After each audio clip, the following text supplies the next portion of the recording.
బామ్మ చెప్పే మంచి మాటలకు స్వాగతం. అందరూ బాగుండాలని కోరుకుందాం.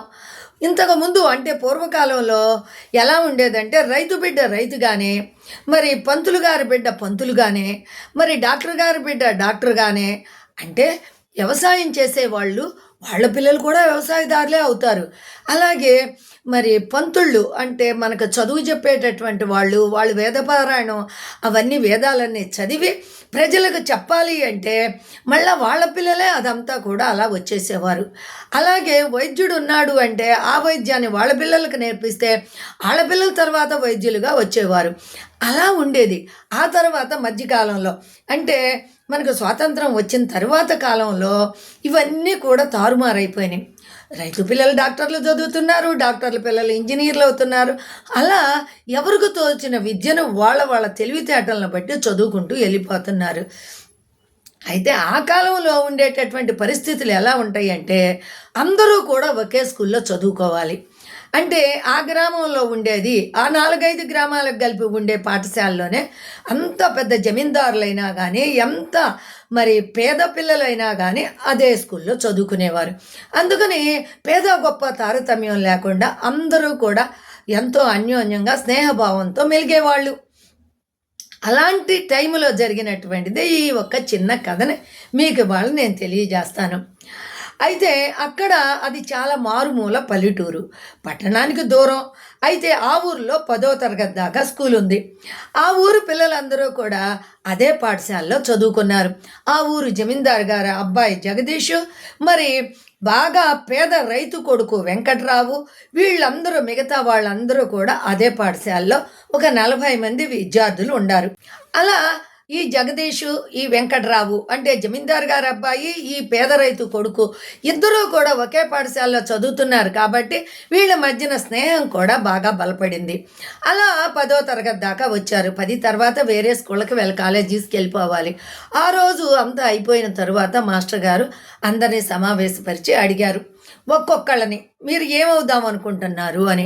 ఒక్కొక్కళ్ళు వాళ్ళు అవుదాం అనుకున్నటువంటి అన్నీ కూడా నేను వ్యాపారస్తుని అవుతానండి, నేను డాక్టర్ని అవుతానండి, లాయర్ని అవుతానండి, పోలీస్ని అవుతాను, అలా వారి యొక్క కోరికలన్నీ కూడా తెలియజేస్తూ వచ్చారు. లాస్ట్కి ఈ వెంకట్రావు వంతు వచ్చింది. ఏరా నువ్వేమవుతావు అని మాస్టర్ గారు అడగగానే, నేనేమవుతాను సార్, నేను వ్యవసాయం చేస్తాను, రైతు బిడ్డను కదా, రైతుగానే ఉంటాను అని చెప్తాడు. అని చెప్పగానే పిల్లలందరూ గొల్లు నవ్వుతారు. సరే అది అట్లా అయిపోయిన తర్వాత జగదీష్ అంటాడు, మనం ఇప్పుడు అందరం కూడా విడిపోతున్నాం, 40 సంవత్సరాల తర్వాత మళ్ళీ ఇదే స్కూల్ ఆవరణలో మనం అందరం కలుసుకోవాలి. ఎక్కడెక్కడ ఏమేం చదివినా ఎక్కడెక్కడ ఉన్నా కూడా మనందరం 40 సంవత్సరాల తర్వాత ఇక్కడ కలుసుకొని మన అనుభవాలను పంచుకోవాలి, ఏమంటారు అనగానే అందరూ సమ్మతిస్తారు. అందరూ ఒప్పుకున్న తర్వాత ఇక అలా డిసైడ్ అయిపోయి ఎవరి దారిని వాళ్ళు వెళ్ళిపోతారు. అలా 40 సంవత్సరాలు వెళ్తే గడిచిపోయినాయి. ఏముందండి, కాలం ఎంతసేపు గడుస్తుంది. ఎవరి పనుల్లో వాళ్ళు చక్కగా పెద్ద పెద్ద చదువులు, పెళ్ళిళ్ళు, మరి కొంతమంది ఇతర దేశాల్లో, కొంతమంది ఇండియాలోనే వేరు ప్రాంతాల్లో అలా వారి ఉద్యోగాలు, వారి వ్యాపారాలు బాగా అలా అయిపోయింది. ఇక 40 సంవత్సరాలు అయిన తర్వాత జగదీష్ ఊరికొచ్చి ఇక వీళ్ళందరికీ కూడా వీళ్ళ అడ్రస్సులు తెలుసుకుని ఎక్కడెక్కడ ఉన్నారో అందరినీ వాకప్ చేసి ఇక వాళ్ళందరికీ మెసేజ్లు పెట్టి అందరికీ కబురు పెట్టాడు. అందరం పలానా రోజున ఇక్కడ కలుసుకుంటున్నాం, అందరు రండి అని. అలాగే ఈ రైతు కొడుకు వెంకట్రావు కూడా కబురు పంపారు. అందరూ కలిసి స్కూల్లో ఆవరణలోకి వచ్చారు. వారి భార్యాబిడ్డలతో సహా కొంతమంది వచ్చారు. అలా వేదిక ఏర్పాటు చేసుకున్నారు. ఆ వేదికలో ఒక తీర్మానం కూడా చేశారు. ఎవరైతే గొప్ప స్థితిలోకి వచ్చారో, ఎలా వచ్చారో వాళ్ళ దీనిని బట్టి వాళ్ళకు ఒక సన్మానం చేయటం అనే తీర్మానం కూడా ఉంది. అయితే అందరూ కూడా మరి వాళ్ళ యొక్క ఇదంతా చెప్తారు. జగదీష్, నేను బాగా వ్యాపారం చేస్తున్నాను, నేను దేశ విదేశాల్లో కూడా నాకు సంబంధాలు ఉన్నాయి, నేను వ్యాపార సంస్థలు ఉన్నాయి అని తన యొక్క కోట్లు గడించినది అదంతా చెప్తాడు. అలాగే నేను డాక్టర్ అయ్యి ఇట్లా వైద్యం చేస్తున్నాననే ఒకళ్ళు, లాయర్ అయిన వాళ్ళు అందరూ వారి యొక్క అనుభవాలన్నీ కూడా అందరితో పంచుకుంటారు. అంతా అయిన తర్వాత మళ్ళీ లాస్ట్కి వెంకట్రావు వంతు వచ్చింది. వెంకట్రావుని అందరూ అడుగుతారు, ఏం మాట్లాడు అని. అతను మామూలు సామాన్య రైతుగానే వచ్చాడు, అందరూ బాగా డాబుగా వచ్చారు, కానీ ఇతను మాత్రం అలాగే ఒక రైతు పేద రైతు ఎలా ఉంటాడో అలాగే ఉన్నాడు. పల్లెటూరులో వాళ్ళు అంతే కదా ఉండేది, అలాగే ఉన్నాడు. నేనేం మాట్లాడతానండి, నేను చేసేది వ్యవసాయం, నేనేం మాట్లాడేకి నా దగ్గర ఏమీ లేదు అని చెప్పాడు. ఇక సరే అక్కడితో అయిపోయినాయి, భోజనాల కార్యక్రమాలు అయిపోయినాయి. మళ్ళా మరి ఆ వ్యాఖ్యాత అందరినీ పిలిచాడు, అందరూ వచ్చారు. అప్పుడు ఆ వ్యాఖ్యాత ఏం చేశాడంటే ఇదన్నీ విన్నాడు కదా, ఆ తర్వాత ఈ కోటీశ్వరుడైనటువంటి జగదీష్కే ఆ రోజు సన్మానం చేద్దాం అని అనుకుంటారు. అప్పుడు ఆ వ్యాఖ్యాత చెప్తాడు, అందరిలోకి బాగా కష్టపడి పైకొచ్చి ఎంత పెద్ద ఉన్నత స్థితిలో ఉన్న జగదీష్కే ఈరోజు సన్మానం అని చెప్తాడు. అని చెప్తా ఉండగా జగదీషు వేదిక మీదకి వచ్చి మైక్ తీసుకొని, నేను కాదు, దీనికి అర్హుడు ఇంకొకళ్ళు ఉన్నారు అని అప్పుడు మొదలు పెడతాడు.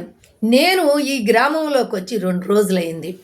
ఈ 2 రోజుల్లో నేను వెంకట్రావుతోటి తిరుగుతూ ఉన్నాను గ్రామంలో. అయితే ఈ వెంకట్రావు సామాన్యమైనటువంటి రైతు కాదు.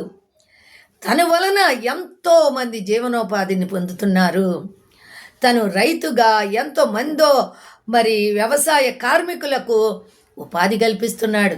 అంతేకాదు చాలామంది పిల్లలకు వారి మరి వ్యవసాయ కార్మికుల పిల్లలకి అనియత విద్య, స్కూలుకి వెళ్ళలేని పిల్లలందరికీ కూడా రాత్రిపూట 4 గంటలు ఇతను ట్యూషన్లాగా అంటే అందరికీ ఉచిత విద్యను నేర్పిస్తూ ఉన్నాడు.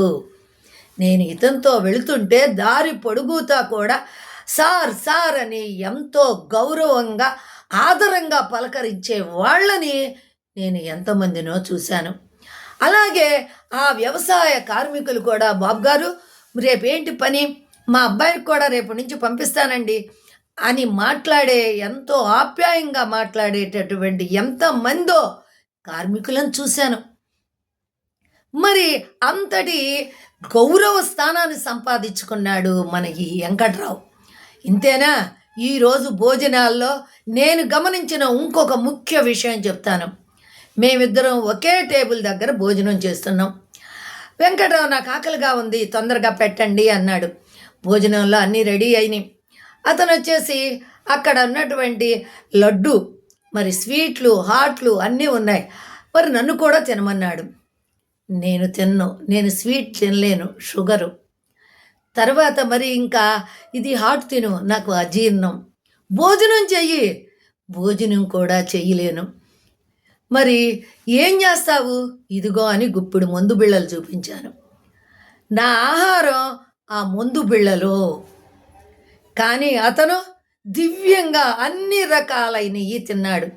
తనకి బీపీ లేదు, షుగర్ లేదు, మరి ఎలాంటి రాయి తిన్న అరాయించుకునే శక్తితో ఉన్నాడు.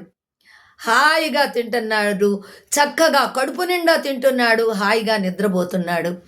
ఏ చెట్టు కిందైనా ఆ చల్లని గాలిలో ప్రకృతిలో ఆనందంగా నిద్రిస్తాడు. మాకు నిద్రాహారాలు ఉండవు.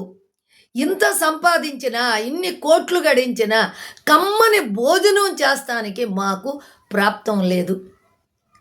కానీ ఇతను కోట్లు సంపాదించలా, కోట్లు విలువైనటువంటి ఆరోగ్యాన్ని సంపాదించుకున్నాడు. అలాగే కోట్లు విలువైనటువంటి గౌరవాన్ని సంపాదించుకున్నాడు. మరి అప్పుడు ఎవరు అర్హులు? ఈ వెంకట్రావే కదా ఈ సన్మానానికి అర్హుడు అని వెంకట్రావుని స్టేజీ మీదకు పిలుస్తాడు. అప్పుడు వేదిక మీదకి రాగానే అక్కడ చుట్టూ ఉన్నది ఎవరు? ఆ ఊరి జనమే కదా. అందరూ కూడా సార్ సార్ అని అక్కడ ఉండే పిల్లలు పెద్దలు అందరూ కూడా కరతాళ ధ్వనులతో వెంకట్రావుకి ఎంతో ఘనంగా ఆ సన్మానాన్ని నిర్వహించడం జరిగింది. చూసారా, ఎప్పుడైనా కూడా మనం చేసే పని కరెక్ట్గా ఉంటే మన గౌరవ స్థానం మనకి ఎప్పుడు అక్కడే ఉంటుంది. అది మనం తెలుసుకొని మనం నడుచుకోవాలి. అంటే మీరు రైతులే కండి అని కాదు, రైతుగా ఎంతమందికో మరి అన్నాన్ని పెడుతున్నాడు కదా, జై కిసాన్ కదా, అది తక్కువ పని ఏం కాదు కదా. మరి అందరూ పెద్ద పెద్ద ఉద్యోగాలు చేసే వాళ్ళని గౌరవిస్తారు, మరి రైతుని ఎవరో గౌరవించరు కదా. కానీ ఇక్కడ అందరికంటే కూడా ఉత్తముడు మన రైతు బిడ్డ అనిపించుకున్నాడు మన వెంకట్రావు. మరి ఇది మీకు నచ్చినట్టయితే ఒక లైక్ చేయండి, అలాగే ఒక కమెంట్ ఇవ్వండి, మీకు కుదిరితే షేర్ చేయండి, సబ్స్క్రైబ్ చేయటం మర్చిపోకండి.